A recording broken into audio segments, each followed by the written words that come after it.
दोस्तों कल रात आपने क्या किया? यूट्यूब में वीडियोस देख रहे थे, कोई वेब सीरीज या फिर पढ़ाई की? यूट्यूब के शॉर्ट्स स्क्रॉल कर रहे थे, इंस्टाग्राम्स के रील देख रहे थे, या आपने कोई नए स्किल डेवलप करने की सीखने की कोशिश की? ये छोटा सा सवाल आपकी पूरी जिंदगी को बदल सकता है, और ये बात मैं रैंडमली नहीं कह रहा हूँ। स्टैनफोर्ड यूनिवर्सिटी में एक एक्सपेरिमेंट किया गया था और उसके रिजल्ट बिल्कुल चौंका देने वाले थे। लेकिन ताज्जुब की बात यह है कि वो सेम टेक्निक, सेम टीचिंग्स आज से 1400 साल पहले अल्लाह रब्बुल इज़्ज़त ने नबी करीम सल्लल्लाहु अलैहि वसल्लम और कुरान के ज़रिए हमें बता दिया था। और ये बात मैं साइंटिफिकली और कुरान और हदीस की रोशनी में प्रूफ कर सकता हूँ, अगर आप मुझे अपना चंद मिनट देने के लिए तैयार हैं। Challenge accepted. चलिए शुरू करते हैं। बात है 1970 की, जब स्टैनफोर्ड यूनिवर्सिटी में एक एक्सपेरिमेंट किया जाता है। 500 से ज़्यादा बच्चे इसमें पार्टिसिपेट करते हैं। एक्सपेरिमेंट सिंपल था। बच्चों के सामने सेपरेटली हर एक बच्चा, उसके सामने एक मैशमेलो अकेले कमरे में छोड़ा। वही मैशमेलो, मीठा, सॉफ्ट, बच्चों का फेवरेट। ऑप्शन दो थे बच्चों के सामने, या तो वो मैशमेलो एक खा ले, या कि अगर कोई बच्चा, जो भी बच्चा 15 मिनट तक वेट कर सकता है, इंतजार कर सकता है, तो उसे 2 मैशमेलो मिलेंगे। 60% बच्चे ऐसे थे जिन्होंने अपने आप को 5 मिनट से ज़्यादा नहीं रोक पाए, लेकिन 40% ऐसे भी थे जिन्होंने अपने आप को रोका और 15 मिनट के बाद 2 मैशमेलो मिले। अब कहानी इंटरेस्टिंग तब हो जाती है जब इन बच्चों के रिकॉर्ड्स को आगे फ्यूचर में ट्रैक किया जाता है। जिन बच्चों ने वेट किया उनके सैट स्कोर अच्छे थे। सैट अमेरिका में कॉलेज एंट्रेंस टेस्ट को कहते हैं। जिन बच्चों ने वेट किया उनकी करियर ग्रोथ अच्छे थे। जिन बच्चों ने वेट किया वो रिलेशनशिप में अच्छे थे। आज के इस वीडियो में हम बात कर रहे हैं साइंटिफिक कंसेप्ट डिलेड ग्रेटिफिकेशंस की। यानी इसे आसान भाषा में अगर समझें तो किसी बड़ी खुशी, किसी बड़ी रिवॉर्ड को पाने के लिए छोटी खुशी को कुर्बान कर देना, इसे हम कहते हैं डिलेड ग्रेटिफिकेशन, जिसे साइंस ने 1970 में डिस्कवर किया, जबकि सेम बात, सेम चीज़ अल्लाह ने 1400 साल पहले हमें बताया और सिखाया। ये जो डिलेड ग्रेटिफिकेशन है, अगर आप चाहे सोचिए थोड़ा सा तो टैली करके समझ सकते हैं। अब चलिए इसे कुरान के प्रोस्पेक्टिव से इस डिलेड ग्रेटिफिकेशन को समझते हैं। जैसे बच्चों को रिजल्ट वहाँ मिला, क्या इस्लाम में भी ऐसा कोई सिस्टम है? इस्लाम की टीचिंग्स के जरिए भी इस तरह के रिजल्ट अचीव किए गए हैं?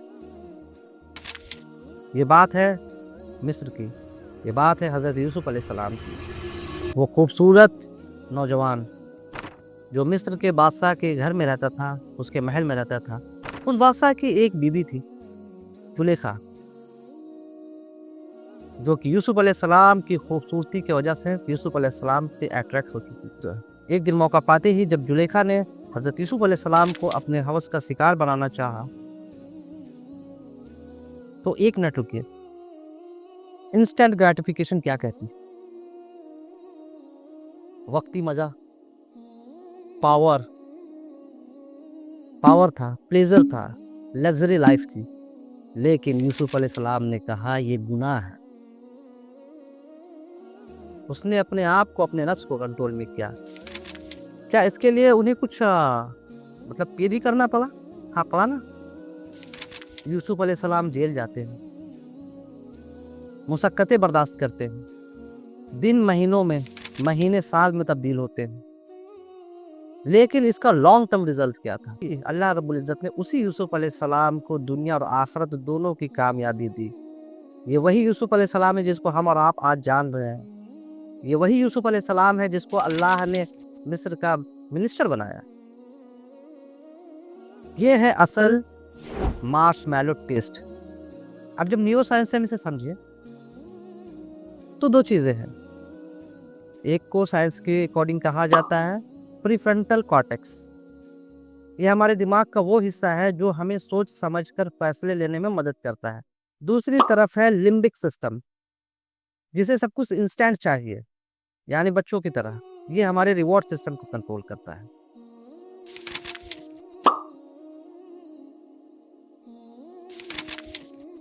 अब जरा सा इसे थोड़ा सा इस्लाम के कंटेक्स्ट में समझने की कोशिश करें। मेरे क्या से सही जा रहे हैं, ये वही चीजें हैं, नफ्से अम्मारा, नफ्से मुतमइन्ना। मतलब यूं हम समझ सकते हैं कि मतलब पोटैटो और आलू सेम ही चीज, लेकिन अलग अलग जुबान में। अल्लाह ताला कुरान में फरमाता है, वअम्मा मन खाफ मकाम रब्बिही वनहा नफ्स अनिल हवा फइन्नल जन्नत हियल मअवा। और जो अपने परवरदिगार के सामने खड़े होने से डरता और नफ्स को बेजा ख्वाहिशों से रोकता रहा तो उसका ठिकाना बहिश्त ही है। ये मैर्शमैलो टेस्ट को दोबारा फिर से 2018 में किया जाता है टेलर वॉट्स के जरिए, और इस बार 900 से ज़्यादा बच्चों ने पार्टिसिपेट किया और रिजल्ट बिल्कुल डिफरेंट था। इस बार के एक्सपेरिमेंट से ये पता चला कि लाइफ में आगे बढ़ने के लिए सिर्फ विल पावर ही काफ़ी नहीं है, बल्कि बच्चों का इकोनॉमिक कंडीशन, उनका सपोर्ट सिस्टम और उनकी फैमिली बैकग्राउंड, एनवायरनमेंट, ये तमाम चीज़ें मैटर करती हैं।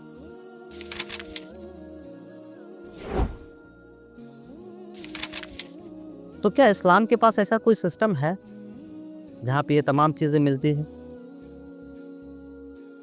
इस्लाम में नमाज, जो हमें डिसिप्लिन सिखाता है, कुरान पढ़ने से हमें क्लैरिटी मिलती है और जिक्र से हमारा फोकस सही होता है। ये तमाम चीज़ें साइंटिफिकली प्रूवन है।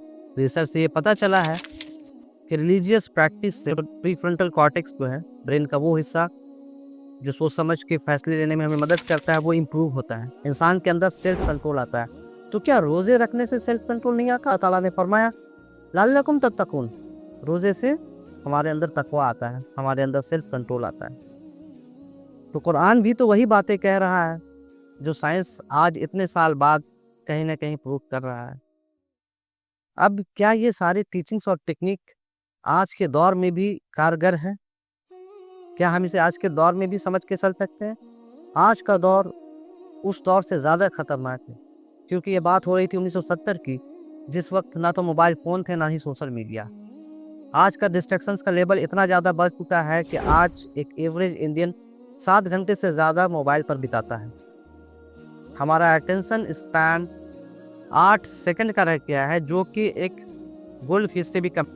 अब सवाल ये है कि हम इन तमाम चीज़ों को कैसे अपनी ज़िंदगी में लाएं, कैसे चीज़ों को सही करें। इसे जानने से पहले इमेजिन कीजिए कि एक लड़का है 17 साल का, जिसके सामने उसके बोर्ड्स के एग्ज़ाम्स हैं। वो फ़ोन्स के notifications, social media scrolling, web series, movies, दोस्तों के कॉल्स, इंटरटेनमेंट, हर कुछ इंस्टेंट चाहिए। तो क्या ये बंदा अगर इन सब चीज़ों में इन्वॉल्व रहा तो उसके रिजल्ट अच्छे हो सकते हैं? लेकिन दूसरी तरफ अगर उसने फ़ोन को साइड रखकर पढ़ाई की, अपने प्रिपरेशन पे ध्यान दिया, एंटरटेनमेंट को बाद के लिए छोड़ा, तो आप और हम ये चीज़ समझ सकते हैं, क्योंकि हम कभी ना कभी लाइफ के स्टेज से गुजरे हैं, कि उसका रिजल्ट अच्छा हो सकता है। नबी करीम सल्लल्लाहु अलैहि वसल्लम की हदीस है कि ताकतवर वो नहीं जो अखाड़े में किसी को पछाड़ दे, बल्कि वो है जो अपने गुस्से पे, अपने नफ्स पे काबू करे। वो स्टैनफोर्ड का बच्चा आज कहाँ होगा ये हमें तो नहीं पता, लेकिन एक बात तो पक्का है कि आज हम सबको हर दिन मार्शमैलो टेस्ट से गुजरना पड़ता है। फिर चाहे करियर हो, रिलेशनशिप हो या हेल्थ हो, हर जगह हमें हर दिन हर वक्त मार्शमैलो टेस्ट देना पड़ता है। करियर में हमें इंस्टेंट मनी चाहिए या लॉन्ग टर्म ग्रोथ चाहिए? रिलेशनशिप में हमें अट्रैक्शन चाहिए या कैरेक्टर बिल्डिंग चाहिए? हेल्थ के लिए टेस्टी फूड चाहिए या एक बेटर हेल्थ चाहिए?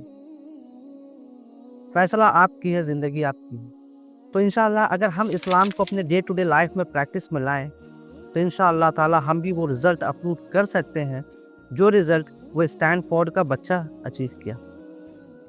क्योंकि अल्लाह रब्बुल इज़्ज़त ने हमें वो तमाम टूल्स दिए हैं नमाज के शक्ल में, जो हमें डिसिप्लिन सिखाता है। साइकोलॉजी कहती है कि हैबिट्स बनाने के लिए डेली प्रैक्टिस ज़रूरी है। इस्लाम कहता है 5 वक्त नमाज पढ़ना ज़रूरी है। साइकोलॉजी कहती है फास्टिंग से सेल्फ कंट्रोल इम्प्रूव होता है।